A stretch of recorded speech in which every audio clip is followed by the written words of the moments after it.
अहमदाबाद में एक Gujarat law society है। बताते हैं 90 साल पहले सरदार पटेल ने उसकी नींव रखी थी। वहां जब मेरी स्पीच शुरू होनी थी तो उनके कार्यक्रम का नाम ही शतरंज था। मैंने कहा कि मैं तो यूपी में जन्मा और 25-30 साल से दिल्ली में रह रहा हूं। बार बार सोचता था कि ये क्या गड़बड़ है कि 47 में उसी रात से एक आदमी आया और 47 के बाद एक रात दूसरा आदमी आया, इतना फर्क कैसे हो सकता है। तो शतरंज के उस खिलाड़ी ने, आप बताएं क्या किया, कि धारा वारा तो सब हट गई,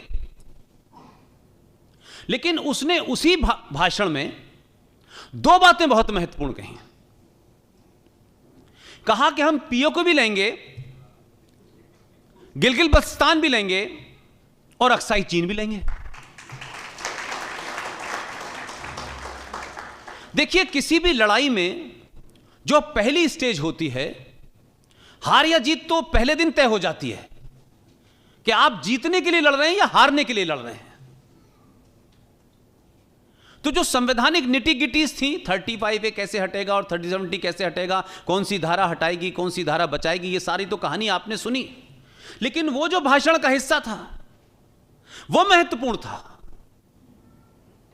तो जो भारत में लोग हैं, थोड़ी देर के लिए उन्हें माफ कर दें, लेकिन जो पड़ोसी परेशान हैं उनकी समस्या 370-35A नहीं है, उनकी समस्या दूसरी है। उनकी समस्या यह है कि ये घर तो अपना ठीक कर रहा है और बावर्ची खाने की तरफ देख रहा है हमारे। कहीं ऐसा तो नहीं है कि इसे ठीक करने के बाद यहां आएगा। तो ये जो पीओके की बात कही गई है, जिसपे भारत ने पिछले 70 साल में अपना लीगल और कॉन्स्टिट्यूशनल रुख जो है कभी बदला नहीं है। भारत की जो जम्मू कश्मीर की जो विधानसभा है, उस विधानसभा में 111 मेंबर्स हैं, लेकिन चुनाव 87 पे होते हैं।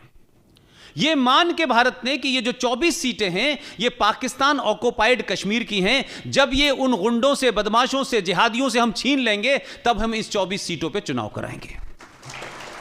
ये 70 साल से आपकी पोजीशन है।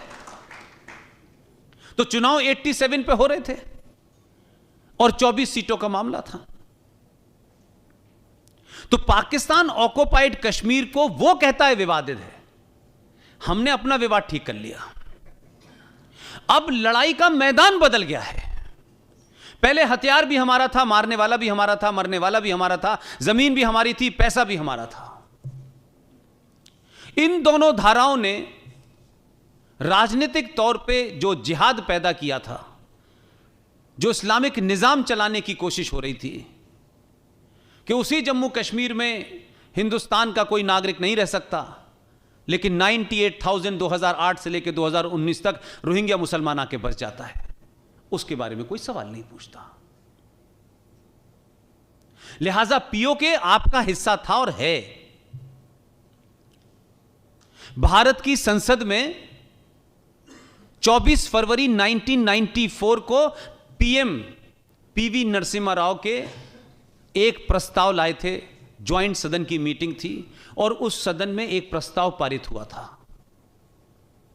कि भारत और पाकिस्तान के बीच में कश्मीर एक विवाद है। यह है कि जितनी मैंने चुप्पी ली है, इतनी ही खामोशी पीवी नरसिम्हा राव ने गैप दिया। तो जब पीवी नरसिम्हा राव ने एक बार यह कहा कि मेरे राजनीतिक गुरु अटल जी हैं, तब पता चला कि अटल जी तो आधे घंटे से कम से गैप ही नहीं लेते थे। एक डायलॉग कहने के बाद फिर आते थे 3 मिनट बाद लौट के, तो टेलीविजन वालों को बाइट लेने में दिक्कत होती थी। तो जब नरसिम्हा राव ने यह कहा कि विवाद है, तो बहुत सारे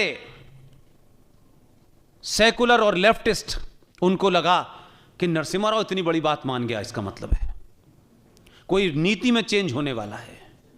लेकिन नरसिम्हा राव ने 10 सेकंड के पॉज के बाद कहा, विवाद सिर्फ इतना ही है कि जम्मू कश्मीर की जिस जमीन को पाकिस्तान ने कब्जे में ले रखा है उसे वापस लेना है, और कोई विवाद नहीं है। आपके उस खिलाड़ी ने वो पर्ची जेब में रखी हुई थी कि ये हमने नहीं कहा, ये तुम्हारे लोग कह के गए हैं। अब हम उस पर अमल कर रहे हैं। अमल कब करेंगे? वैसे ही जैसे अभी हमने अमल किया है कि गए तो हम थे इसलिए कि वहां एक अमेरिकन राइफल मिल गई थी और जिसकी वजह से बड़ा आतंकी हमला होने वाला था, लेकिन हमला कहीं और हो गया। तो जम्मू कश्मीर का एक दूसरा डायमेंशन यह है कि जम्मू कश्मीर सिर्फ आर्टिकल 370 और 35A की समस्या नहीं थी, नागरिकता की समस्या नहीं थी, कुछ कानून की समस्या नहीं थी। जितने भी जानकार हैं जो आंतरिक सुरक्षा की बात पे ज्यादा बोलते हैं, चाहे वो RSN हो या GD बख्शी हो, उसमें एक महत्वपूर्ण बात और है। आप लोगों ने कितनों ने एक शब्द सुना है जो कुरान मजीद की एक हदीस में लिखा हुआ है, गज़वा हिंद। मैं अपने उन भाषणों में बार बार यह कहता था कि 35A और 370 हटा करके जम्मू कश्मीर के कश्मीरी पंडितों और जम्मू कश्मीर पे कोई एहसान नहीं करने वाला कोई भी सरकार हटाए। अगर आपको दिल्ली सुरक्षित रखनी है तो जम्मू का जो गेट है जहां से गज़वा हिंद आना है उसे रोकना पड़ेगा। यह दिल्ली सुरक्षित नहीं रहेगी। और इसका मैं कारण देता हूं आपको।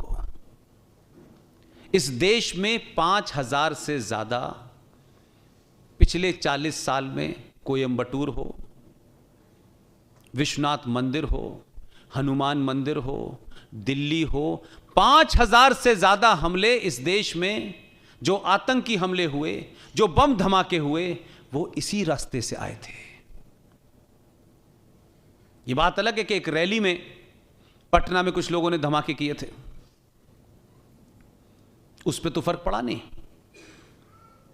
लिहाजा वो गेट था। अगर आप इसको सेकुलरिज्म के लबादे में देखेंगे तो सही बात नहीं पहुंच पाएगी आप तक। तो जम्मू कश्मीर में इन धाराओं को हटाना और भारत सरकार की माइट को स्थापित कर देना, और वो पुलिस जिसमें जिहादी भर्ती होते थे अब्दुल्ला की रिकमेंडेशन पे और मुफ्ती की रिकमेंडेशन पे, उसको समाप्त कर दिया है। अब जो पैसा जाएगा उसका हिसाब होगा, क्योंकि अब जम्मू कश्मीर में एंटी करप्शन लॉ भी लागू हो गया है। लिहाजा मुझे इस बात की बड़ी खुशी है कि आपके आदमी को मीठा खाना खाने के बाद कड़वी बात को प्यार से कहने का बड़ा अच्छा अंदाज है उसका। सबका साथ, उसमें एक और जोड़ दिया उन्होंने, सबका विश्वास। कुछ लोग डर गए हैं, अब हमें विश्वास नहीं चाहिए। भाई साहब बहुत मिल गया हमें। नहीं और लो विश्वास, 70 साल में लिया, अब हमारा भी विश्वास लो। उन्होंने क्या किया कि जिस सरदार पटेल को एक विजनरी प्रधानमंत्री ने कहा कि आप पूरे देश का एकीकरण करें, लेकिन इसका मैं करूंगा। अब वो उस समय जिन हालातों में थे वो बेचारे कुछ नहीं कर पाए। लेकिन एक घटना बताऊंगा मैं आपको, एक किताब का रेफरेंस देके, तब आपको पता चलेगा कि उस वक्त भी उस आदमी ने कितनी चतुराई के साथ, कितनी सफाई के साथ, कितनी डेलिकेसी के साथ एक बड़ा काम किया जो इतिहास में बताया नहीं गया। लेकिन इस शख्स ने क्या कहा कि जिस सरदार पटेल को जम्मू कश्मीर से अलग रख करके जम्मू कश्मीर को विजनरी प्रधानमंत्री ने अपने हाथ में लिया था, उसका रूप आपने देखा। लेकिन कहा गया कि यूनियन टेरिटरी घोषित होने के बाद हमारे यहां बहुत सारे लोगों को ट्यूबलाइट की तरह देर में समझ में आता है, थोड़ी देर में जलती है ट्यूबलाइट। उसने कहा 31 अक्टूबर को जम्मू कश्मीर में पहला उपराज्यपाल अपॉइंट होगा। अब लोग बोले उस दिन तो इंदिरा गांधी मरी थी। मैंने कहा नहीं, उस दिन सरदार पटेल भी पैदा हुए थे। तो उनकी तकलीफ जीवन भर बढ़ाने के लिए कि जब जब यह आएगा कि जम्मू कश्मीर में केंद्र शासित राज्य के दर्जा मिलने के बाद उपराज्यपाल किस दिन हुआ था, तो जम्मू कश्मीर के हर बच्चे को सरदार पटेल का नाम याद रहेगा। जिन्हें आप इतिहास में बुलाना चाहते हैं, उन्हें आप इतिहास में ऐसे भी जिंदा रख सकते हैं।